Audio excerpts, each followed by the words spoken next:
So, welcome back to Boys on Film. I've got a very special guest today. My name is Phil, by the way, if you are new here. We've started doing theatre stuff, but we review normally movies. But look, it is a previous guest of the show, very good friend as well, Sarah from Popcorn Chat. Hello. So we've got a horror movie to review today, which is Lord of Misrule. Before that, though, I've got to ask you about your channel, because it's Popcorn Chat. Big fan of your channel. I mean, we met online and we met physically at one of the festivals, which was London Film Festival last year. Yeah. And I was sobbing inconsolably at the Empire we kind of embraced it, didn't we? Yeah. Yeah, a little bit about my channel, I guess, is like I do film reviews on like new stuff, old stuff, anything and everything. But yeah, it allows me to do things like the London Film Festival where we met Phil. And yeah, just like there's a great community. So that's what I love about doing the channel. And I'm sure you feel the same. It's like meeting so many amazing like-minded film people is great. So we're talking about Lord of Misrule today. Can I just start by saying it's my favourite scent from Lush? Oh my gosh. Yeah, when I heard this name, I was like, I love this smell. I've literally ordered some for Christmas as the perfume. It's my favourite. It's kind of patchouli and it's kind of like a musky scent, isn't it? Yeah. So it's from the director of Orphan First Kill, which I haven't seen. I think I've seen the first Orphan film. Yeah, I think I have too. A while ago. It's about Rebecca Holland, who's taken over as a vicar of a rural English village. I've got to say, first of all, that setting, and I think it was filmed just outside Hemel Hempstead, is gorgeous. Okay. That village. Yeah, it's beautiful. I want to go. Kind of creepy, but beautiful to look at. But you can tell that obviously you would feel isolated living there. Yeah, the world building straight away, you know, sets you up for the rest of the film, and you're sort of there with her character. So yeah, I mean, there are probably going to be some hardcore fans that go and visit these locations after watching this, I think. So her daughter goes missing, her daughter Grace. We see her at the beginning. I thought she was okay. I thought the performances all round were pretty good in this, actually. The child actors, they can be extremes, you know, of the sort of spectrum of it all. You know, you have very extremes like the Babadook. The kid in that is very over the top, you know, for intense. The right reasons. But, you know, a lot of people find that child very annoying. But, you know, I think in this one, it's something quite attainable, and she's quite grounded, I think, in the world of this kind of folklore-y kind of village that's got this weird stuff going on. So she goes missing at the local festival. Villagers and the local police, they all get involved in this hunt for Grace because she goes missing. I think structurally it's a very sort of interesting film. I was invested in those first sort of 10 minutes or so. Yeah, I think it's a really sort of, it got me in that sort of intro, that first act, and had me really intrigued as to why she's gone missing and the sort of cult-like situation you get in these sort of villages. Well, in films at least, maybe not in real life. I didn't really know much about, is it Tuppence Middleton? Yeah, I've seen her in a few things before. Because she's been in stuff that I've seen, but her performances in the past have never really kind of stayed with me. But I thought she did a really good job here. First setup we sort of see as this sort of religious figure in the church. You know, I was sort of interested from that again, from the sort of, you know, shot and how it's sort of lit and everything. And I think, yeah, she brought something different to a lot of other roles that I've seen when she's done, you know, period dramas or basic sort of drama things. So to see her sort of really push her sort of acting abilities in this, I thought she did a really good job. Yeah, because she really goes through it. I mean, there's obviously the fact that her daughter's gone missing, but her husband obviously features in this film, and there's a lot of torment going on, as you would expect with a film of this genre. Ralph Ineson I've seen before in quite a few films, because he's got one of those voices, a bit like me. Obviously he's got a nicer voice than me today, but he's got a very kind of raspy Yorkshire accent, but it's raspy and cracked almost. Yeah, he's in The Green Knight and The Witch. Yeah. So when I saw him on this, I was like, oh my God, that's like the perfect casting. Yeah. You know, we've seen him in these sorts of similar sort of subgenre films and other things. And I was really like intrigued because he was in the cast.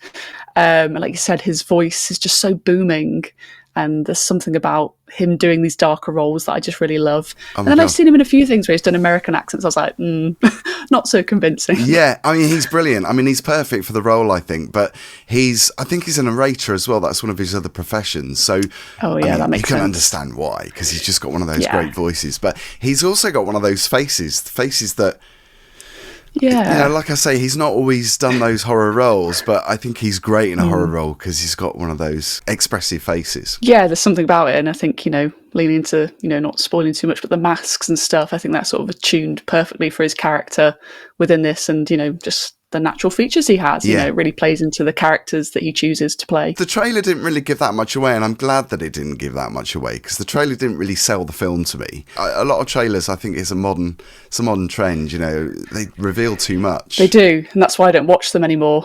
But the Lord of Misrule, I guess, in many ways, is like an opposite and a kind of equal figure to the priest. It plays obviously a lot on what people know in terms of folklore, especially, and then it sort of brings in something new. Like I said, I didn't know anything about this Lord of Misrule, so through this and then through later research, I sort of learned a little bit more about those sorts of elements. There's definitely a lot of homage throughout this film. I definitely saw The Exorcist a few times in this. Every other kind of pagan folklore film, The Wicker Man, Kill List. There's so many things here that it draws upon, which could be the film's kind of, sort of negatives in my opinion. It's maybe not having that original kind of spark, but there's a lot of things to love if you love that kind of subgenre of film, I think. Did you feel scared by it though? I was one of the main questions I was going to ask you because I never really felt scared. I felt unnerved and a bit uncomfortable in parts, but I never really felt scared. But I don't know if it's one of those films that that's the director's intention, is to make you terrified. Yeah, I mean, as the film was starting to play, I was like, who directed this? And obviously you have the director who's done things like The Boy and Orphan First Kill, which have a bit more, well, The Boy has a few more sort of jump scare moments, but this just felt eerie, I would say. Yeah. There was moments that were, like, say, unnerving, with things that, the children do or the people in the village do that are like, oh, it's a bit unsettling. But there's never any jump scares for me, and I felt, I could watch this at 9 a.m. if I wanted to and feel completely fine. There's no real sort of threat, and I think I wanted there to be more jump scares and more to that. I think knowing what the director's done already, I think it could have really helped the film. Yeah, definitely. Maybe he wanted it to be a bit more universal, to appeal to people that weren't necessarily into horror films. I mean, I watched it with my partner who's not really a horror fan, and he enjoyed it. I probably liked it a bit more than him, but I mean, there were unsettling scenes. I mean, there's a couple of standout scenes that really unnerved me, the kind of chicken egg scenes, without talking about, because obviously that would spoil it, but that was pretty gross. That was like a real kind of ick moment. And there was also, one of the death scenes was quite disturbing, I thought, in the final act. There's a lot of good sort of practical effects, I think, in this one, which I really love in a film. I appreciate nowadays when everything's done with CGI. I think the majority of this was done practical, minus there's a final thing in the last sort of act of it that isn't practical, but I really appreciated that from the director. I think this could have gone scarier. I think this was one of my main things. But then again, upon reflection, I do think those films like Wicker Man, obviously of its time, but they didn't have those jump scares. It kind of just had that small town kind of unsettling nature to them. But I do think in this day and age, it needed to have more jump scares. And I'm going to bring it back to St. Maud, because St. Maud has that balance. It has that kind of constant eeriness, this question of religion and things like that.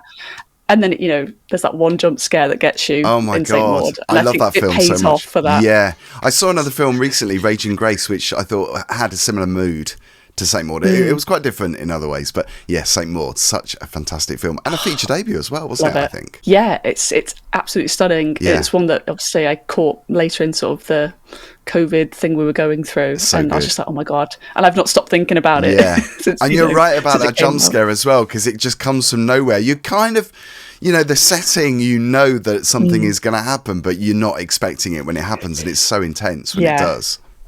Yeah, so I think the film could have benefited from something like that. It feels like it keeps building to something, but then it's it kind of fizzles out, I think, in that third act, personally. Yeah, I do like Ralph Ineson in this film. I think he obviously is infamous for doing these sorts of films in recent years, but I don't think he was probably utilised maybe as much as he could have been. I think he was held back in some ways. In other roles that I've seen him do, I think he can go bit bigger and a bit bolder. Yeah, he plays a lot upon that sort of element of like trust for the vicar throughout the film, and like you say, it does get there's a reveal sort of later on as to where he stands. But I love that sort of first introduction to him we have really early on in the film, and just his sort of routine getting ready for this kind of festive ceremony. And I loved that kind of, again, it's that eerie kind of haunting that I liked about the film. But yeah, I just think he could have been given a bit more to do in terms of a performance and gone bigger. And I guess another thing on top of that was the fact, it kind of does talk about religion. It sort of, many films sort of have these characters questioning their faith. And I think it kind of really loosely touches upon that, and I think it could have gone bigger for Tuppence's character in this. I think there could have been some bigger themes upon that, and again I think St. Maud does something a bit better with it. Keep bringing it back to it, but I see them both as quite different films. I think St. Maud is much more powerful. I see this as a little bit more, I was going to say a family film. It's not really a family film either, but I think it's leaning more towards accessible, exactly. And I think, I was going to say, there is another negative for me, but that would obviously spoil the plot. But I was very happy to see Matt Stokoe playing the handsome husband. that's a big tick for me. But yeah, I don't see it as something that's like really terrified me, but I did enjoy watching it. But I think, I would agree with your negatives, definitely. Is it a film that you think you'd revisit? Is it one you're going to be sort of telling people about? I could probably revisit if somebody was keen on watching it, like a friend or something was into watching it. So it wouldn't be something that I would avoid.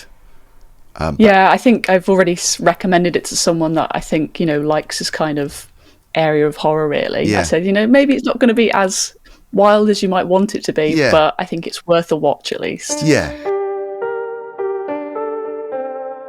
Okay, if we're going with half stars, I would give it 2.5. So 50%, smack down the middle. Oh, wow. I think there's a lot of pros and cons. Yeah. But, it was fine, in my opinion. That's the kind of best word to sum up. It's just fine. I'd probably go for 3. Because I was thinking about giving it a 3, and we normally don't give the halves. But, I would give it a 3. Because I think I enjoyed it more than I didn't enjoy it. If that makes sense. I think, bang down the middle was... probably, I think that's fair. Yeah, I think, it's got a lot of positives, like you say. Generally shot nicely, edited nicely. The score again was amazing, I thought, in this. But I just think some of the sort of the script itself in the middle could have been a bit more succinct, I think. Yeah, I would be interested though to hear from the director and maybe get an interview with him. But and how, what kind of audience he wanted it to reach. You can tell that he's wanting to do stuff with certain scenes, but doesn't really go there. Yeah, it's interesting, an American coming over and doing this very sort of British film. Yeah, that's a good point, yeah. It's like, it seemed really weird. I was looking at behind the scenes, like producers American as well. I was like, that's really bizarre to me. Yeah. Because a lot of those films back in the day were made by sort of, British directors and writers. So obviously a lot of people have fascination in different countries, different folklore and stuff. But I don't know if that maybe is part of it. I suppose a lot of folk horrors, pagan horrors, from the 70s and 80s, I suppose they're very inspirational, aren't they? Yeah, and whether it's that's their only perception of it, or they've just done a bit of specific research, I don't know. But I just thought it was interesting. Oh, Americans have done this. Interesting. Yeah, no, it's a good point. So you're going to give it 2.5 stars. If you weren't allowed the half star, though, just out of curiosity, I'm very curious about what you'd give it. Would you go for 2 or would you go for 3? I think I would mark down, Oh, ouch. Yeah. Okay. Yeah. I love your honesty. I just think because it doesn't... I don't think it has as much originality as I thought it could have had. Like I said, it could have gone much bigger. It wasn't terrible. Yeah. It wasn't terrible I guess there's a lot of horror tropes in there. I suppose with something that's traditional, because it does hark back, I suppose it's difficult to do something that's completely original without relying on those tropes. But there are tropes in there. I mean, the animal scene, I just thought, oh God, here we go again. Because it's usually a dog, isn't it? A dog gets killed. Yeah, or a bird. I've seen many birds. Yeah. I'm just like, why? I hate it. But donkeys, last year there was 2 donkey deaths in films I watched, and I was like, why? I can't bear it. I think it's a bit of a lazy trick, to be honest. Because it gets you. I mean, I get it's part of it, but I'm just like... Yeah. So it's coming out on the 8th of January on digital platforms. It's called Lord of Misrule. I'm going to go back to sniffing my Lord of Misrule, getting high on the scent of patchouli. It's really good to see you, Sarah. Well, thanks for having me, Phil. I've thoroughly enjoyed talking about this film. Even though I only gave it 2 stars, I've really enjoyed being on the channel again. Where can people find you, by the way? We'll put all the links down below of your YouTube channel, but you're on socials, you're doing TikTok and Instagram. I'm everywhere. I'm trying to be down with the kids, exactly, Phil. Best thing is to do Popcorn Chat. That comes up on YouTube. Otherwise, it's Sarah's Popcorn Chat or S Popcorn Chat on Twitter, TikTok, Letterboxd, Instagram. I think that's it. Yeah, you can find me pretty much every social media, talking about films, new, old. Yeah, some hot takes as well. So, do you have time to sleep and eat? It's very tricky to do content and work. You find a way. Maybe a couple of hours sleep. Find a way. Yeah, Pot noodle. Yeah. I just clone myself, and then one takes this nap, one takes, does all the videos. So.